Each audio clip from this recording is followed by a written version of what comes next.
Theater Talk is made possible in part by the CUNY TV Foundation.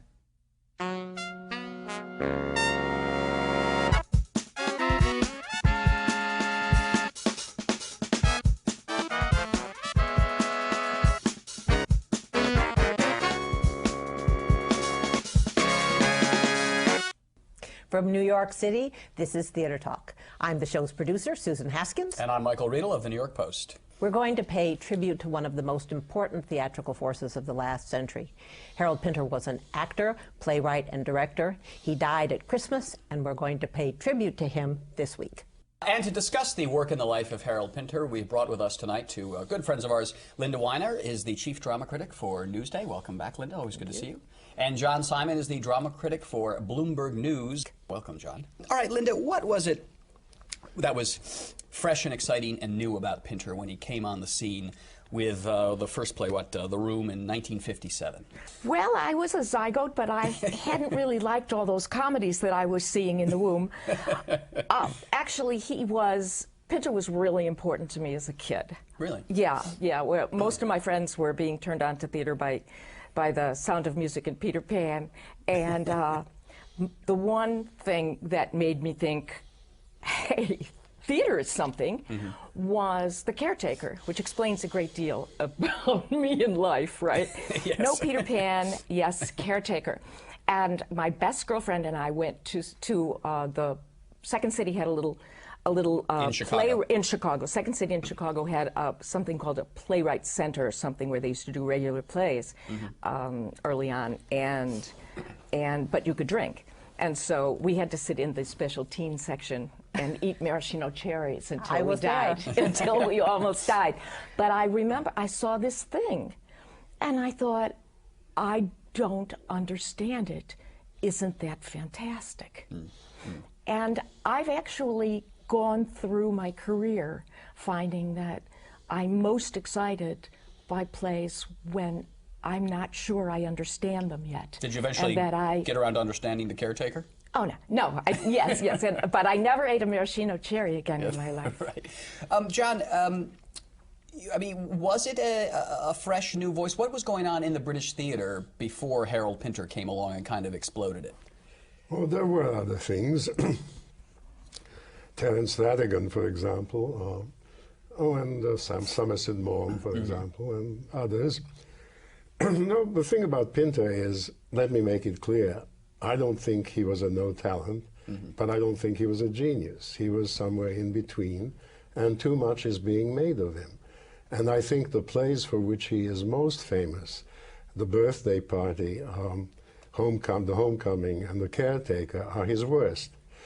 and the most pretentious, the most ultimately meaningless, the most manipulative, the most contrived. And the breakthrough. A breakthrough, yes. I mean, if the barbarians break through the Roman Empire, that's a breakthrough too. But the point is that he could write perfectly decent plays, for television, where he wanted to be more of the common man, more of the general public. For radio, too. Radio, too. And also for the theater, sometimes when he was like Betrayal, like Old Times, like No Man's Land, like even quite late Celebration, when he was trying to be just a playwright, not a great playwright, you know, and then he was okay. Yes, but to get to the phase where he could get those jobs writing television plays and infamous, well-known screenplays, he had to first be declared the great genius of the British theater by those early plays, such as The Birthday Party, which I believe ran a week in its first production, but then was discovered by a very important British critic, Harold Hobson, who suddenly saw what he thought was Pinter's genius, a word we should define perhaps, and said, this guy's really important, don't miss him. What was it, Linda, that Hobson saw that whether it was deserved or not, elevated Pinter to such notoriety? Well, I believe in those early plays that John has dismissed, that the importance of subtext, the importance of all about humanity that doesn't get said in a conventional dialogue play. he basically was writing thrillers without the plot.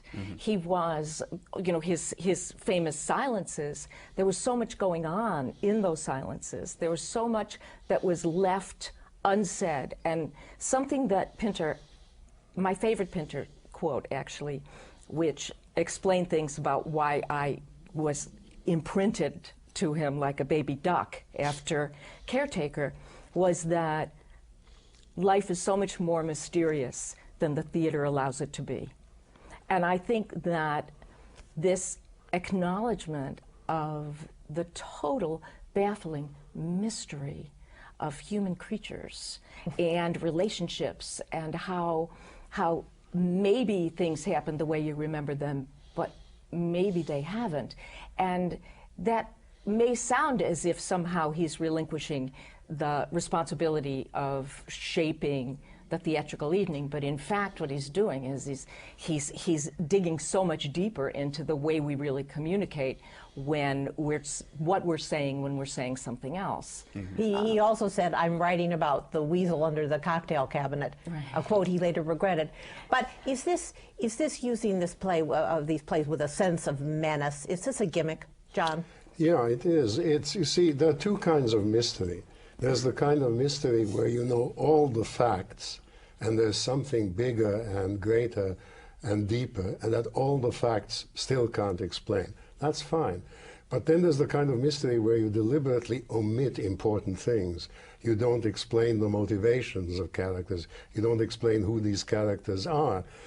And the mystery lies in all the facts that are not told, that are deliberately withheld.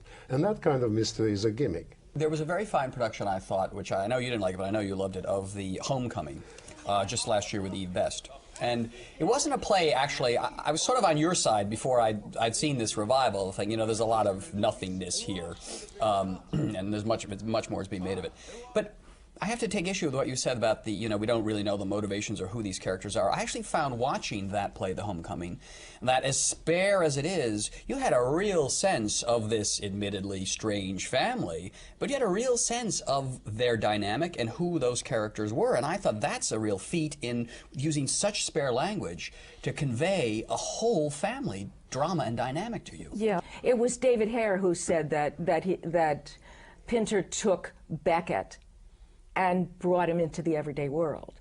And so much of what I adore about Beckett, I mean, I sort of go, Chekhov, Beckett, Pinter, you know, and these are the guys that make me laugh. So, you know, take that, Boeing. Right. Well, in sense with Pinter's plays, he doesn't map them out. He really creates them like a painting. He sits and he has said this, he let the characters talk to him and express themselves, and the play dictate its own form.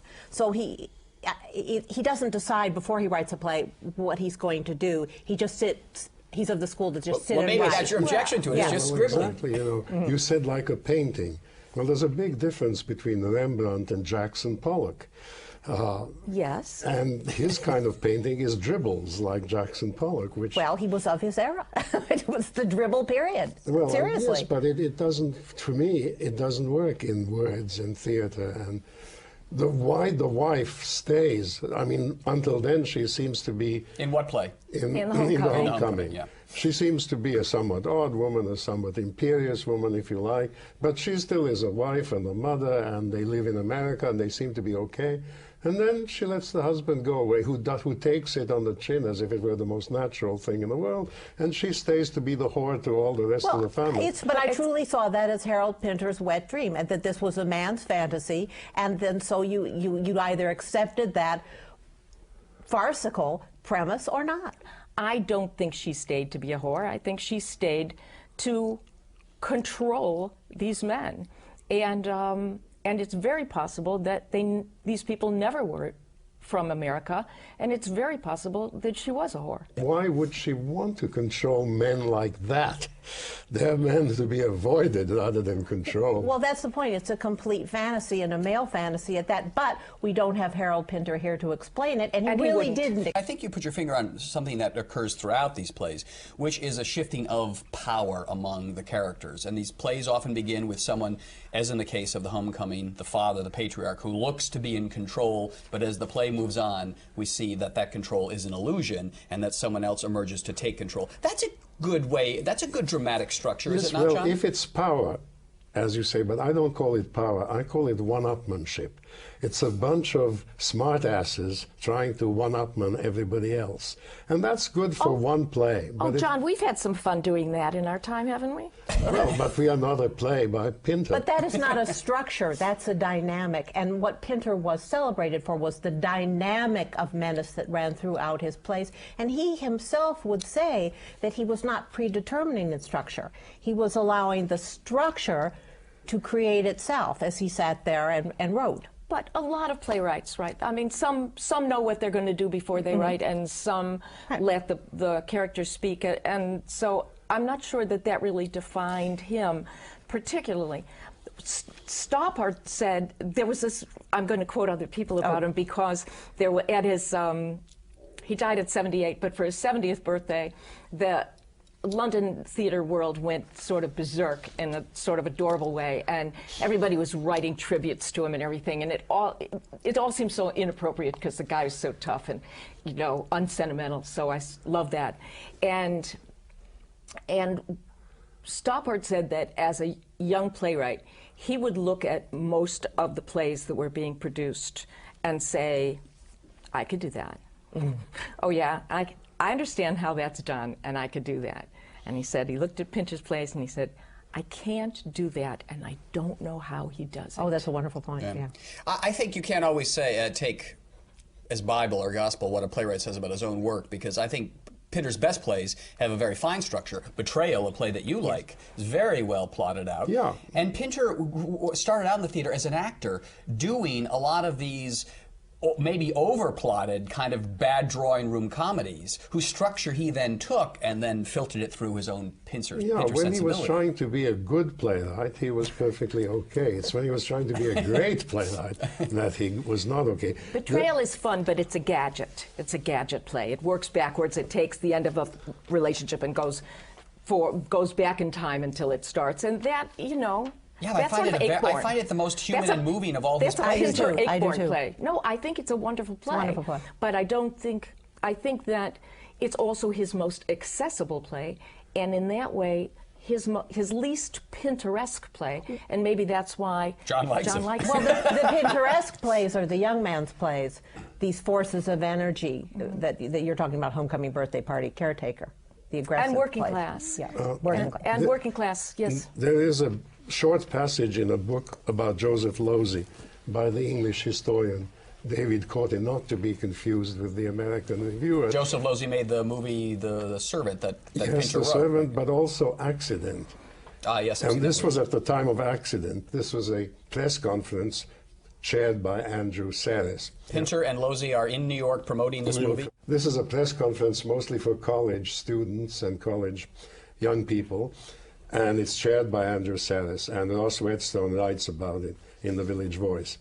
I'd like to hear your explanation of the accident at the end of the movie. One of the student editors asked Pinter. I'd like to hear yours, Pinter replied.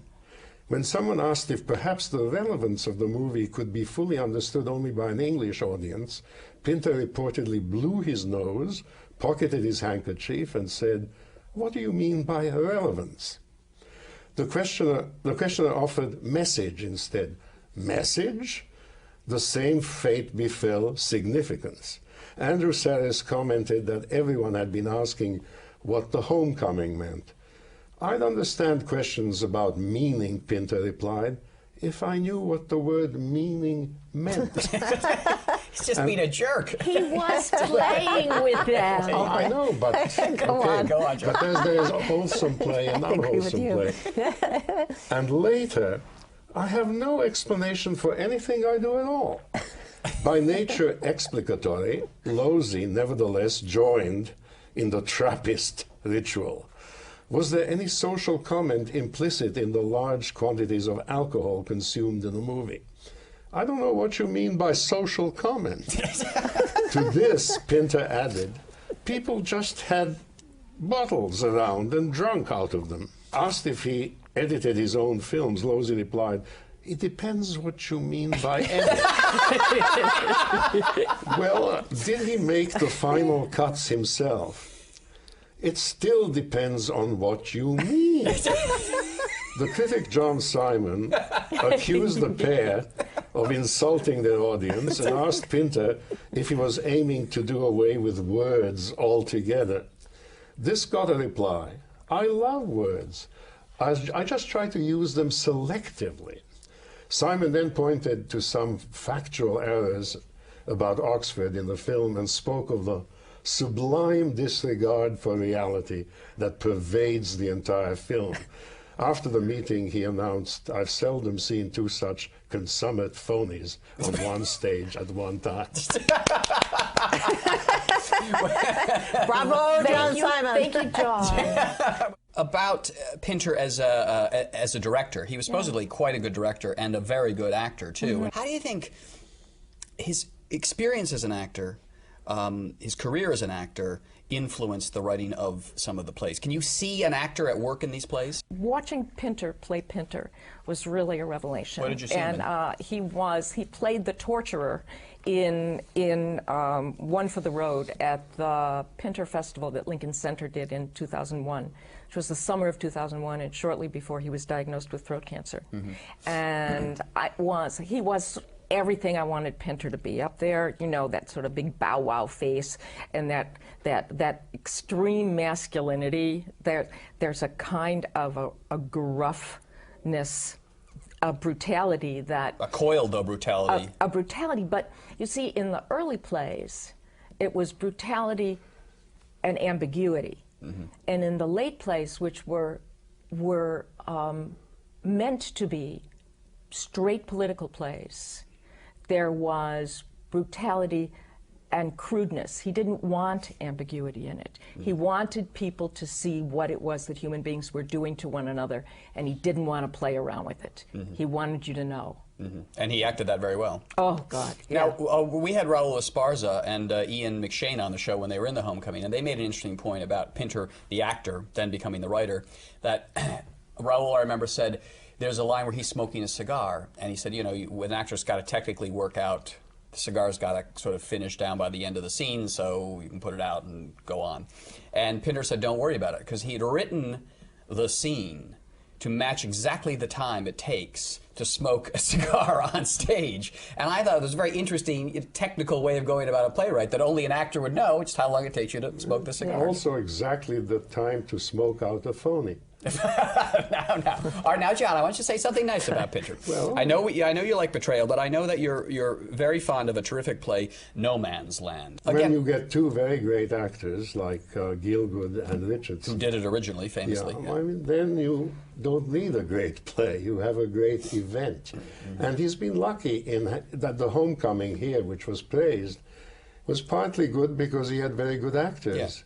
And some playwrights don't have that luck. Now, obviously, you have to have a big name in order to earn that luck. Is it luck, or do actors love to play this because it gives them more? I think they like to play it. I mean, every actor I know done Pinter would say it's a lot of fun. There's a Labyrinth company in New York whose plays are always actors' exercises, posturing as plays. And to some extent, that's what Pinter owned. Because he was an actor and he knew what actors wanted, he gave them what they wanted, but not necessarily what audiences want, not necessarily what critics want, not necessarily what posterity wants. But you're a rare voice, John, of a critic who's objected to Pinter. Most critics have praised him. I would rather be a rare voice than to howl with the masses. Right. Audiences have come to believe that because they don't understand it, as you were back when you were eating maraschino cherries, that makes it good. Yes. Because when we don't get it, that's great art. Yeah, and if we pretend to get it, that makes us great. Intelligent, too. yes. Yeah. Now, Linda, you're shaking your head. We don't have to pretend to get it. It's all there. It's just that art, as opposed to entertainment, doesn't blow its wad the first time around. the more you see it, the more you see in it. And his plays have held up for me. You know, they have made going to the theater for me better. You know, it's been a good part of my life was that Pinter was alive when I was alive. Yes, but I would rather not have a play that becomes good on the third occasion. I'd like to see them good on the first or second occasion. Now, what about Pinter, the public intellectual? I mean, he gave an incendiary speech when he accepted the Nobel Prize in 2005, essentially, you know, denouncing America as this horrible, terrible, imperialist power. A bloodthirsty wild animal. I know, you know, all the yahoos on the left thought that was wonderful and great, but I mean, isn't that overstating the case a little bit, Linda? It was, as a yahoo on the left. At today's performance, the Yahoo on the left will be played by. That's right. Actually, he was not just against America during the Iraq War. He was a human rights advocate throughout most of his life. He was the Jewish son of a tailor, had to leave London during the bombing, lived in the moors by him as a kid, came back to London. Everything was crashed around him. So he suffered from a brutalizing regime early on. Well, I believe that you can see that things didn't make sense, that there was a sensibility, a modern sensibility about things not making sense. And I think that a lot of times that the plays, they require a kind of intuitiveness that, in fact, is the way we learn about the world. You know, that not all the dots are connected. Some of the dots you have to connect yourselves, and some of them will never be connected, and sometimes you'll connect them later on. But didn't he say, Michael, in terms of the politics, and like, for instance, Tony Blair, that as an artist, I don't connect the dots, but as a citizen, I must connect the dots and condemn Blair and condemn Bush? Yes, but I think in that speech, if I don't remember that speech, I thought he overstepped the bound because it was not just an anti-Bush speech. It was an anti-American speech. And there are critics who said that Harold Pinter was anti-American. All his life. Why? How do you know this? Well, because I've read some of his statements in newspapers, in magazines, elsewhere.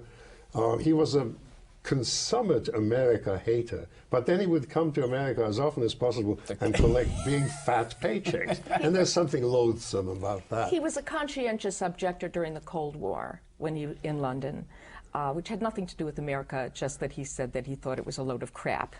And he thought America was a load of crap? No, he thought that the Cold War was a load of crap, and that he was going to be a conscientious objector at the time.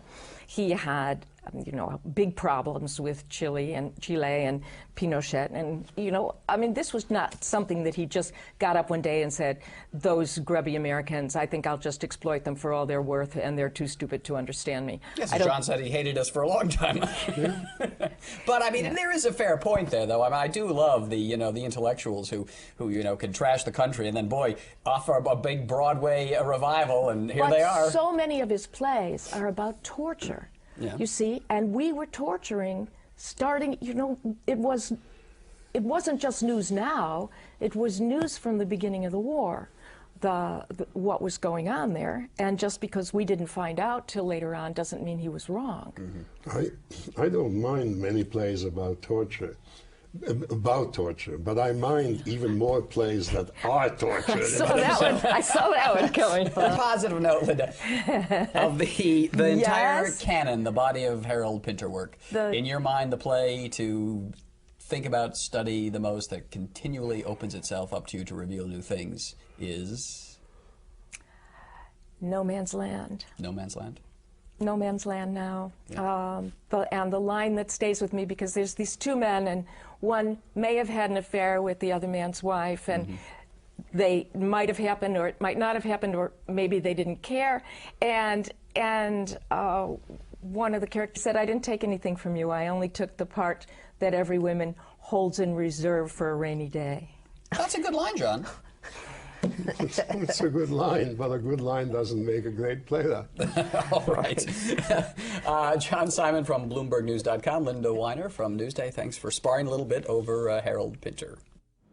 I'm rather worried about the carpet. It's not me, it's my father. He's obsessed with order and clarity. He doesn't like a mess. So, as I don't believe you're smoking at the moment, I'm sure you won't object if I move the ashtray.